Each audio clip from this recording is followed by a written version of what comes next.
له وأشهد أن محمدا عبده ورسوله عليه الصلاة والسلام يا أيها الناس اتقوا ربكم الذي خلقكم من نفس واحدة وخلق منها زوجها وبث منهما رجالا كثيرا ونساء واتقوا الله الذي تساءلون به والأرحام إن الله كان عليكم رقيبا أما بعد رب اشرح لي صدري ويسر لي أمري واحلل عقدة من لساني يفقهوا قولي. My dear brothers and sisters, inshallah today in this khutbah briefly, I'm going to be talking about some of the examples of the Prophet Muhammad ﷺ and some of the relationships that he had with some of the Sahaba and the people around him, and how that informs a lot of his own character, and a lot of the practices that he embodied, which I feel to be very important for us, and inshallah might be helpful.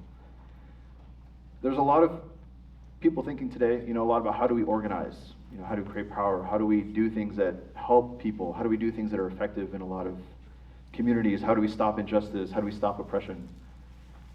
But one of the really interesting things is, there's been some people who've studied this. There's social scientists, researchers.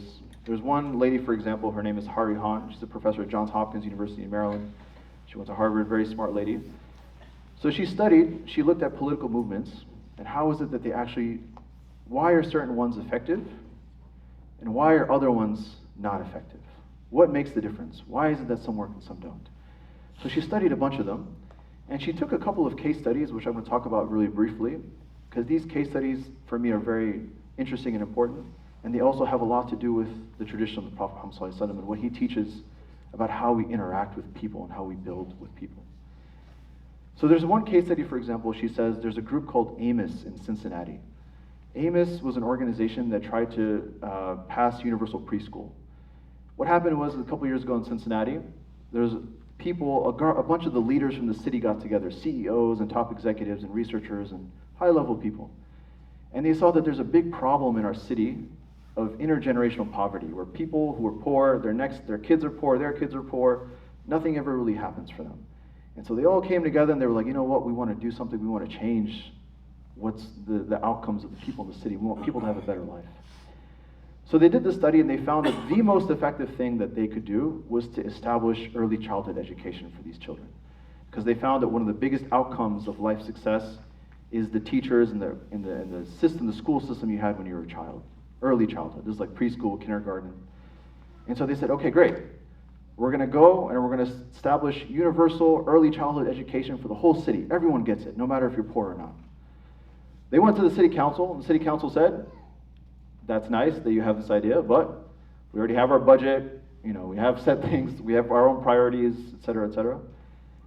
And so even though these people were very influential people, very effective, CEOs and what have you, they put out a bunch of petitions as well. The petitions were signed by hundreds of thousands of people. Everyone was on board with this, but they faced resistance. The city council was like, well, we don't have budget for this. We don't have, there's other priorities we have. There's other things we have to pay for. We can't just all of a sudden, build these schools. So that movement stopped. But what happened was very interesting. There was another group, there was a nonprofit called AMOS. I forget what the group actually stands for. This group had a lot of deep relationships with the people themselves. These people who might have come from underprivileged circumstances, this group was meeting with these people daily and weekly and talking to them about what's going on in your life. What do you need? What are the circumstances that you're facing? They were connecting people with each other. They were building resources. But the most important thing was they had deep relationships with these people, the people that were most affected by this. It wasn't just a group that came in and said, okay, let's take a study. What do you need? Okay, we're going to try to fix it. It didn't work out, and then they left. No. This group constantly met with them and knew about their life. Okay, what's going on? What are you doing today? What are you doing next week? What are the different challenges that are in your life? How can we help? And they had real connections with these people. And this group, AMOS, ended up being able to pass this law, this legislation, to start early childhood education after 16 years. It took 16 years from the moment of these people, they had this idea, and they know what the answer was, but it took 16 years for them to actually be able to go and implement it. And so the person that I mentioned earlier, Hari Han, she studied this, and she studied many examples like this. Why are some organizations, some movements, etc., able to build power and others aren't? And she said that actually in her study, there's two big differences between organizations that are able to just get people out in the streets and sign a petition and organizations that actually build power. Number one is that the organizations that actually are able to transform are the organizations that build with the people themselves. Their intention is to transform people, not just numbers, right? Not just let's just get a bunch of votes, let's just get a bunch of petitions, etc. But they had individual, specific relationships with every single person in there. Because what they found was when the people within the organization or within the movements have relationships with each other, that is the biggest reason why people keep coming back. That when something gets difficult, when something gets hard, you don't get what you want, but week after week, month after month, year after year, the thing that keeps people coming back and meeting and talking about it is the fact that I'm going to see my friend there. My brother's going to be there. My neighbor's going to be there. The guy that, my kids play baseball together, my kids play soccer together, and we're going to see each other at this meeting every week. It's the relationships that exist between people. The suhbah that we call. The relationship between people is the number one factor that dictates whether a movement gains power or not. The second thing is whether the leadership of the organization or the movement, etc., specifically tries to invest in its people, or do they try to invest just in building more things and having more things and getting more land and getting more property and getting more capital? Or are they directly trying to transform the people themselves? And one of the most interesting things, the case studies, is one of the interesting things that happened in Obama's campaign was that when he was organizing, the organizers themselves would pair people up. So you have a relationship with this person and you become buddies. And these buddies then go out and do the work. And what they found was that system of creating cooperation between each other is one of the most effective strategies in terms of getting power. Now, why do I bring this up? I'm not trying to talk about politics, but what I'm actually trying to talk about is what the Rasul ﷺ did. Every time I study something like this, you say the Prophet ﷺ already did this. He was doing this a long time ago, before any studies and before any data. What did Rasul ﷺ do? The first thing he got, when he got to Medina, the first thing he did, he paired people up. He said, you are coming from Mecca, you are in Medina. What we need to build social cohesion and love and sahbah with one another is you guys have to become brothers now. If that brotherhood doesn't exist on an individual level, person to person, whatever you do at the top level is superfluous. It's the individual relationships with people. And the Prophet ﷺ didn't just preach this, of course, he lived it. One of the interesting stories in the Quran is the story of Abasa wa Ta'ala. In Surah Abasa in the Quran, Allah subhanahu wa ta'ala talks about this moment when the Prophet ﷺ was meeting in Mecca with the Quraysh leaders. And this was a very pivotal meeting where he was talking about, he was preaching Islam, he was doing da'wah, he wasn't doing something arbitrary, right? He was doing something super important. And if these people that he was preaching to accepted Islam, it would change everything for everybody. And so he was incredibly focused on this meeting. Some of you know the story, a blind man comes up to the Rasul ﷺ, Abdullah bin Maktoum. And he wants to talk to the Prophet Muhammad ﷺ. And the Prophet ﷺ doesn't intentionally do it, but he's like, I'm doing something right now. There's something important that I'm doing right now. Because if this important thing comes through, then we all benefit from it. He's not doing something negative. And what does the Quran teach us? Abasa wa tawalla an ja'ahu al-a'ma wa ma yudrika annahu yazakka. In the Quran, Allah subhanahu wa ta'ala talks about this moment that the things at the top don't matter as much as we think they do. The things that are happening above us don't matter. What matters is the people that are in front of us. The people that are next to us and in front of us and behind us.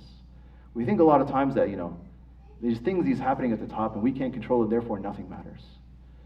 But in reality, the Prophet ﷺ shows us that every single person, it's your individual responsibility, your relationship to the people next to you. Are the people next to you happy with you? Or the people next to you, do you feel like you're really investing in them? Do you feel like your relationships are really strong with them? Some of the most important people in Islam are people who we would consider to be meaningless people. Anas ibn Malik, radiallahu anhu, one of the most important sahabas, one of the most important men in terms of transmitting the history and the prophetic hadith and so many different things that he did for Islam that established the legacy of Islam. He was a kid. He was a kid that for 10 years, he was the servant of the Prophet Muhammad. Prophet Muhammad, there's multiple hadith. When the Prophet would ask Anas ibn Malik, who's a kid, he would go out and send him to do something, and he would forget. And he would make mistakes, and he would mess up. But never once did the Prophet attack him. Never once did he say, do you know how important my work is? Do you know how important the things is that I'm doing? And yet you can't even do one simple task? Right? Not once. There's not one instance in the hadith of Prophet where he reprimands Anas ibn Malik.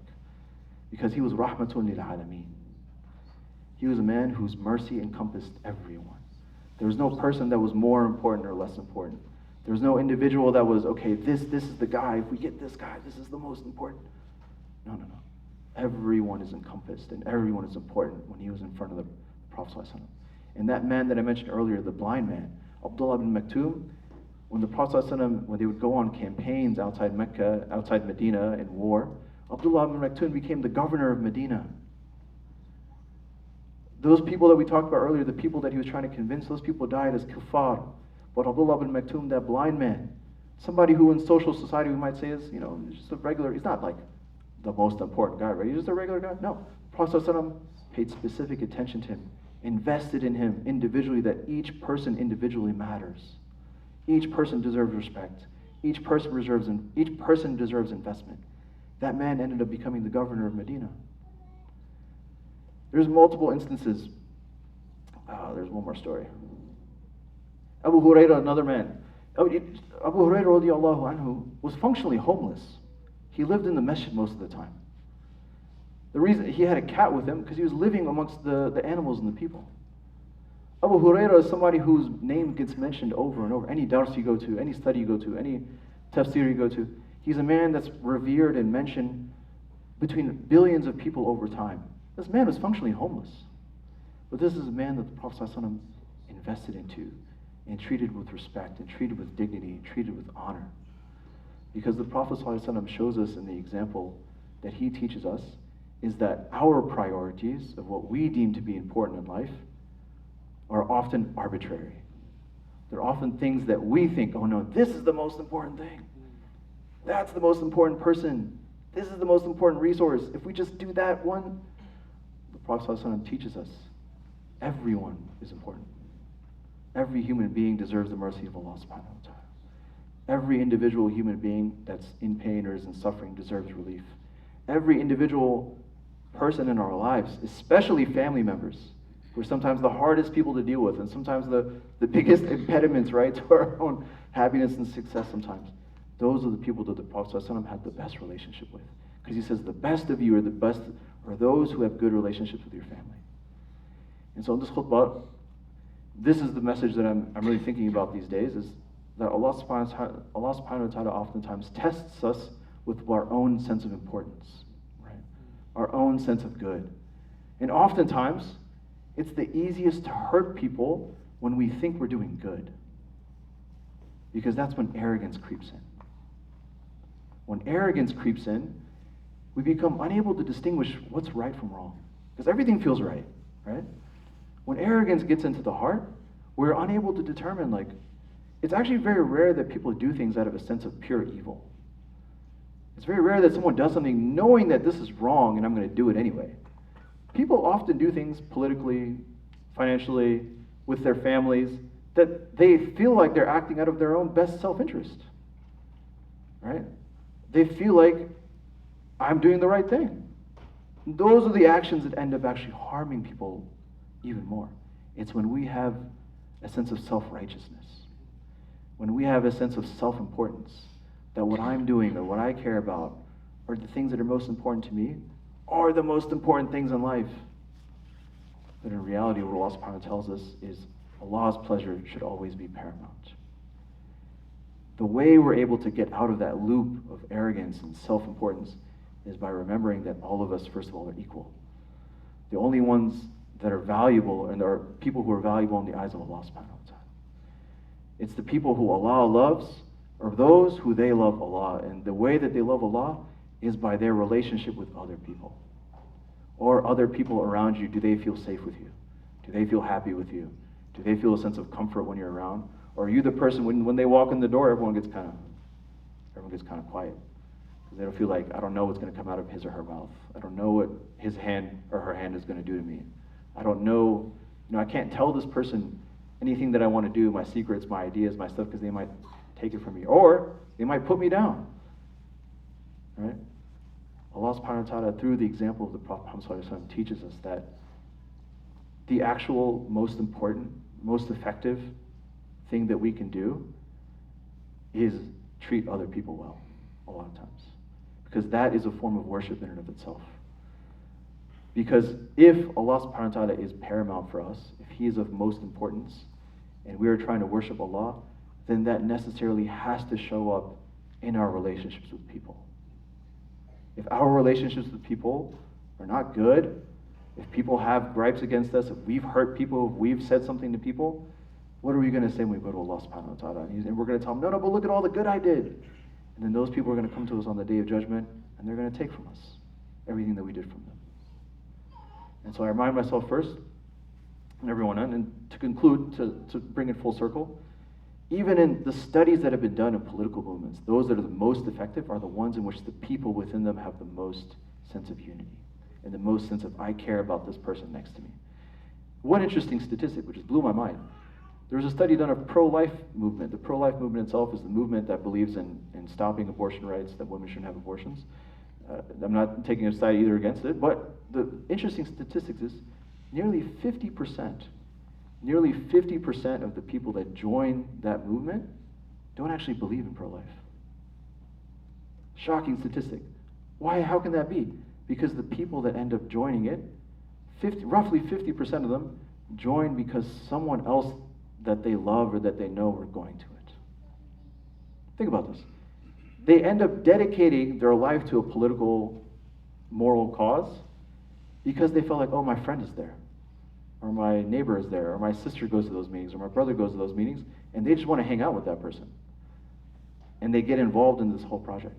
The point being that we oftentimes mistake the big important projects as important when actually it's relationships with people.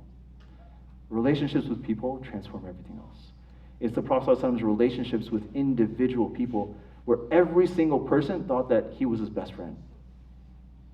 When I think about this now, I heard that when I was younger. When I hear about it now, I was like, how does someone do that? How does someone have such sincerity and like a level of personal investment and care and attention to every single person, universally, such that every single person thought that he was his best friend?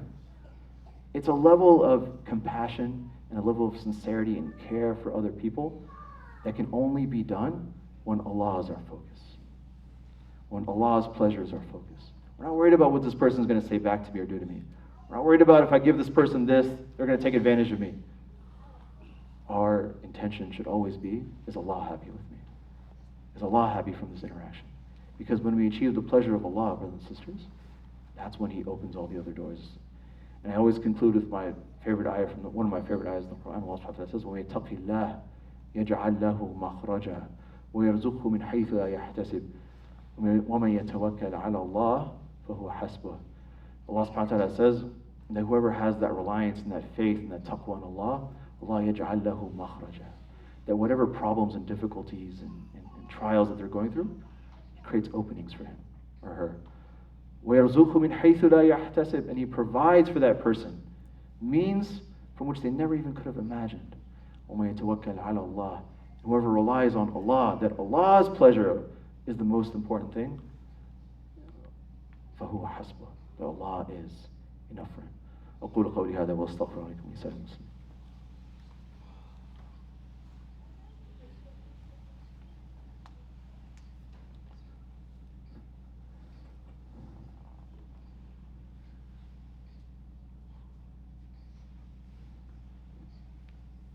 الحمد لله رب العالمين والعاقبة للمتقين والصلاة والسلام على أشرف الأنبياء والمرسلين نبينا محمد وعلى آله وصحبه أجمعين. إن الله وملائكته يصلون على النبي يا أيها الذين آمنوا صلوا عليه وسلموا تسليما. اللهم صل على محمد وعلى آل محمد كما صليت على إبراهيم وعلى آل إبراهيم إنك حميد مجيد. اللهم بارك على محمد وعلى آل محمد كما باركت على إبراهيم وعلى آل إبراهيم إنك حميد مجيد. اللهم اغفر للمسلمين والمسلمات والمؤمنين والمؤمنات الأحياء منهم والأموات إنك سميع قريب مجيب الدعوات. ربنا إنا ظلمنا أنفسنا وإن لم تغفر لنا وترحمنا لنكونن من الخاسرين. اللهم إنك عفو كريم تحب العفو فاعف عنا واغفر لنا وارحمنا أنت مولانا فانصرنا على القوم الكافرين. ربنا اهدنا إلى صراط مستقيم صراط الذين أنعمت عليهم غير المغضوب عليهم ولا الضالين آمين. وأقم الصلاة. الله أكبر الله أكبر أشهد أن لا إله إلا الله وأشهد أن محمدا رسول الله حي على الصلاة حي على الفلاح.